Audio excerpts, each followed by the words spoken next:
시카고 윈TV 미주 한 뉴스입니다. 미 중앙은행인 연방준비제도가 오늘 한 번에 기준금리를 0.75%포인트 올리는 이른바 자이언트 스텝을 단행했습니다. 급등하는 인플레이션을 잡기 위한 초강수로 1994년 이후 최대폭 인상입니다. 연준은 15일 연방공개시장위원회 정례회의 후 성명을 내고 연방기금 금리를 기존 0.75에서 1%에서 1.5%에서 1.75%로 0.75%포인트 인상한다고 발표한 것입니다. 이에 따라 금리는 2020년 3월 코로나19 팬데믹이 시작되기 전 직후 가장 높은 수준으로 올라갔습니다. 앨런 그린스펀 전 의장 시절인 1994년 11월 이후 27년 7개월 만에 0.75%포인트가 오른 것입니다.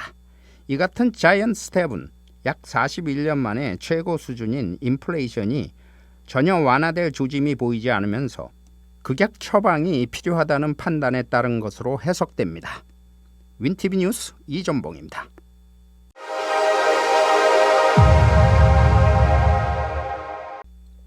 전력공급회사 커머널스 에디슨, 즉 카메드가 3,800만 달러 이상을 소비자들에게 리펀드할 것으로 보입니다.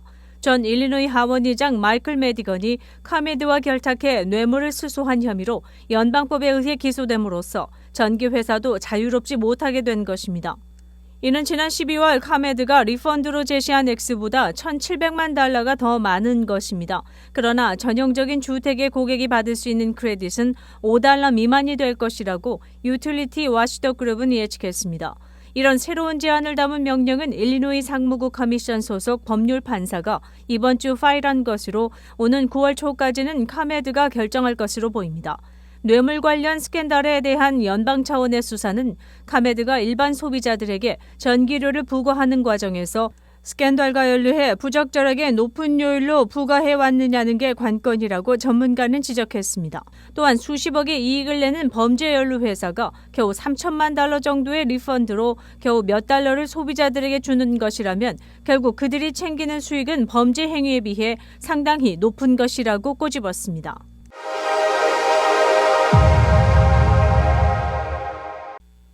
시카고를 포함한 미 중서부 지역이 고온으로 들끓고 있습니다. 시카고 지역이 어제와 오늘 최고 기온이 100도를 기록한 가운데 애리조나 피닉스에서도 나흘 연속 95도에서 100도를 넘나들고 세계에서 가장 더운 곳 중에 하나인 캘리포니아 데스밸리는 무려 화씨 120도를 훌쩍 넘겼습니다. 캘리포니아의 한 대학교에선 참석자들 일부가 일사병으로 병원에 실려가 졸업식 행사가 긴급 중단될 정도였습니다. 이런 폭염은 이번 주 서부는 물론 중부와 동남부 지역까지 확대될 전망입니다. 국립기상청은 1억 2천만여 명의 주민들에게 폭염특보까지 발령한 상태입니다. 시카고에서도 쿨링센터가 설치되고 폭염 속에 당분간 외출을 삼가고 실내에 머물러 달라는 당부가 나올 정도입니다. 무더위에 가뭄까지 더해진 탓에 미 중서부엔 여러 개의 대형 산불까지 번지고 있습니다. 수천 명이 대피하는 소동이 일고 있습니다.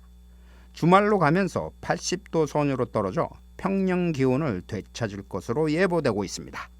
윈TV 뉴스 이전봉입니다.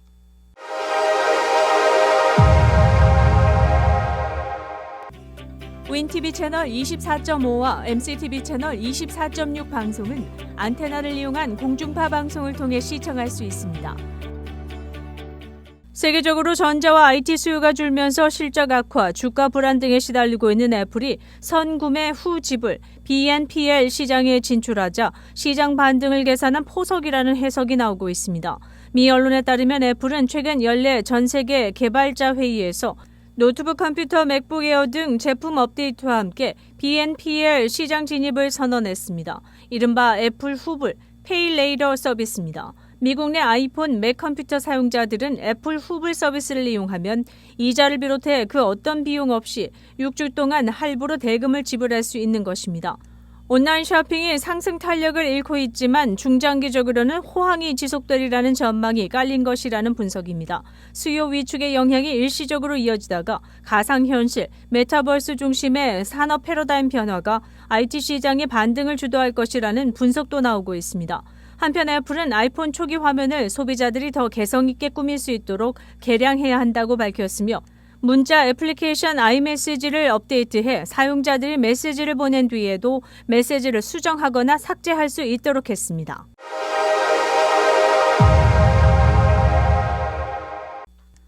대형 유통업체 타겟이 올 1분기 매출이 52% 감소하자 누적된 재고 해결을 위해 공장 주문을 취소하는 동시에 제품 가격을 낮추고 있습니다. 팬데믹이 시작하면서 공급망 문제가 터지자 제품을 대량 비축했기 때문입니다. 타겟의 4월 말 재고는 151억 달러로 작년 대비 43% 급등해 결국 재고 처분으로 가닥을 잡은 것입니다. 소비자들이 여행이나 유흥 등이 제한돼 가정용품, 가전제품, 캐주얼 의류 구입에 여윳돈을 썼지만 현재는 여행이나 외식 등 경험 중심 소비를 지향하는 추세입니다. 메이시스 백화점의 제프 게네 CEO는 소비 패턴의 흐름 변화가 극적으로 일어났고 예상보다 빨랐다고 지적했습니다. 타겟뿐 아니라 최대 소매업체 월마트도 재고가 33% 급증하는 바람에 비슷한 상황에 놓였습니다. 의류업체 갭, 아메리칸 이글 등도 마찬가지입니다.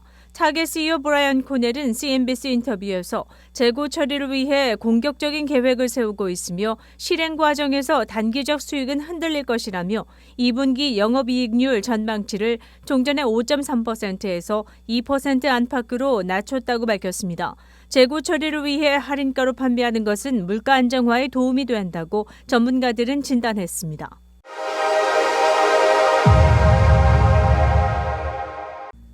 제이비 프리츠커 주지사는 15일 라텍스 장갑을 식당 주방에서나 의료 서비스 오피스 등에서 사용하는 것을 금지하는 법안에 서명했습니다.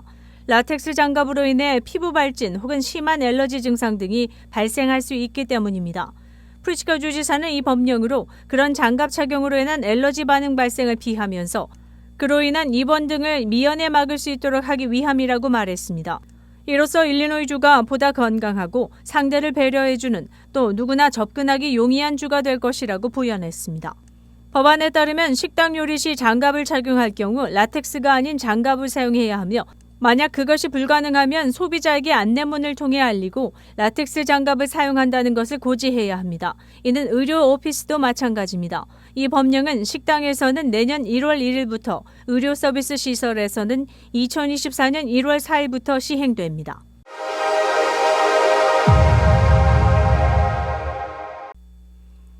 메타가 내년 상반기 스마트워치 경쟁에서 기권하게 됐습니다. 애플의 스마트워치인 애플워치 등을 상대로 내년 봄 출시를 목표로 2년 가까이 개발을 진행한 스마트워치 프로젝트를 중단한 것입니다. 글로벌 침체가 대세로 굳어가면서 메타가 메타버스 사업에 있어 선택과 집중을 위해 프로젝트 구조 조정을 시도한다는 것으로 해석됩니다. 13일 미 언론에 따르면 메타의 코드네임 밀란이란 스마트워치 프로젝트는 중단됐습니다. 현재 세계를 강타한 인플레이션과 공급망 대란으로 인해 기술주가 어려움을 겪는 상황에서 비용 절감 전략의 일환으로 보입니다. 앞으로는 연구개발 규모를 축소하고 수익 창출이 가능한 부분 위주로 프로젝트 구조 조정에 나선다는 전략입니다.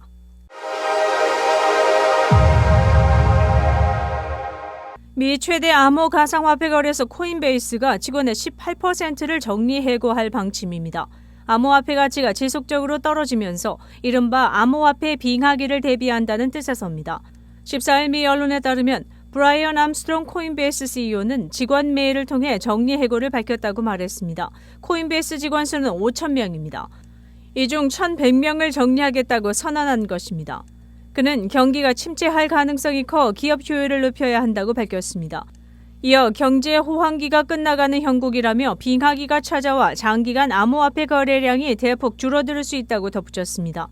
암호화폐 수수료는 코인베이스의 주 수익원입니다. 팬데믹 동안 호황기를 맞아 디자이너, 엔지니어 등 2천여 명을 채용할 계획이었지만 시장 악화로 무기한 중단에 들어갔습니다. 이미 선발된 사원들도 취소 통보를 하고 퇴직금을 지급했습니다.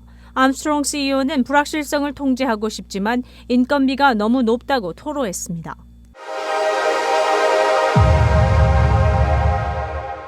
시카고 한인동포 일간지 한국일보는 전자신문으로도 배포됩니다. 시카고 한국일보 무료 신문은 가까운 한인식당이나 마켓에서 볼 수 있습니다. 뉴스24에서는 여러분의 제보를 기다립니다. 제보 전화 847-290-8282번입니다.